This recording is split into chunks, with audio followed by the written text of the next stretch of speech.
Alabama has found themselves the home of the most hotly debated senatorial election in decades.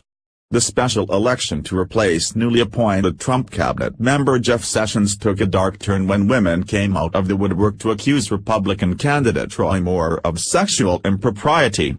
Both sides of the political aisle were very interested in this election because of the slim majority that rules the Senate right now. President Trump made a point of telling the people of Alabama how important to his agenda Moore's right-leaning vote would be, and Obama supported Doug Jones, telling his fans that anything is better than another Republican in Washington. The results of Tuesday's special election were close, with Jones being declared the winner by 1.5% of the vote. With the law requiring that the winner have a margin of at least 0.5%, even a few thousand votes could have invalidated the results. Because of that close margin, and an acute awareness of what Democrats are willing to do to win, Moore wasn't ready to give up right away, and it turns out he was right. In the hours following Jones being declared the winner, not only did the news come out that the state of Alabama hadn't even counted their military votes, but other snapshots of voter fraud started to emerge. Multiple news outlets started to cry foul after what started as a suspicion had to be confirmed by individuals bragging about committing voter fraud. InfoWars posted a video of individuals at a Jones rally, bragging about coming from out of state to vote for their boy. Claims of voter fraud in Alabama are swirling after a man was caught on camera appearing to reveal that supporters of Democrat Doug Jones came from different parts of the country to vote for him. The clip was captured by Fox 10 News after it was confirmed that Jones had defeated Republican Roy Moore. Asked, "Why are you excited to see this victory?" The man responds, "Because we came here all the way from different parts of the country as part of our fellowship and all of us pitched in to vote and canvass together and we got our boy elected."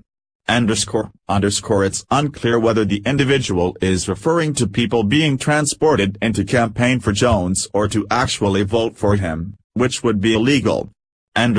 It's hard to say what would be more likely, that these people would come from all around the country, just to carry signs and show their support, or that they would justify any means necessary to keep Moore from getting into office. Regardless, many think that it's plenty to warrant an investigation. Preferably one that would take place before Jones is officially sworn into office, which is already being hurried by nervous Democrats.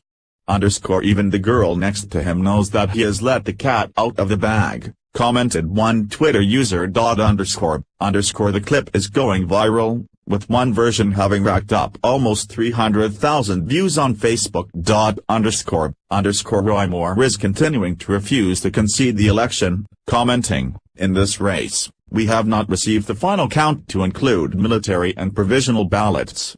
This has been a very close race and we are waiting certification by the Secretary of State." If Moore reduces Jones' 1.5 percentage advantage to within 0.5% after the military ballots have been counted, this will trigger an automatic recount which will be paid for by the state government. Ironically, when the election was still unsure, liberals were themselves saying that the results were unfair. Chrissy Hawley of Freedom Daily reported just hours after the results came in on the myriad of excuses that liberals had in the chamber to say that the results were unfairly going toward Moore. Just one example is an old standby, white supremacy. In the article, the website asserted that white supremacy was preventing black citizens from being able to take to the polls. That no doubt got the black populace fired up just in time to go cast their votes for Jones before the race ended. Here's a short excerpt of their ridiculous story, where they claim that white supremacists were requiring poor blacks from being able to vote because they were required to show an ID. Alabama has a long history of suppressing the votes dating back at least to 1901 when the state passed a new constitution whose main purpose was to deny African Americans the right to vote, they whined.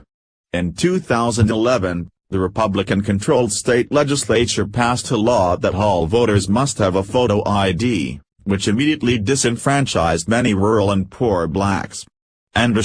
Alabama has been sending Republicans to Washington for a very long time, And Roy Moore, despite the allegations leveled against him, has been a much-loved Republican for a very long time. If you're still doubtful that Democrats would do anything to win, then you might want to check and see if there is any sand in your ears. And if you know that they would, you're just not sure if they did, maybe an investigation into these claims would clear all of that up. No one wants the will of the people to be carried out more than a real conservative. We just want to make sure it's the people who live in Alabama, not whoever was paid to show up and cast a vote. H/T, InfoWars.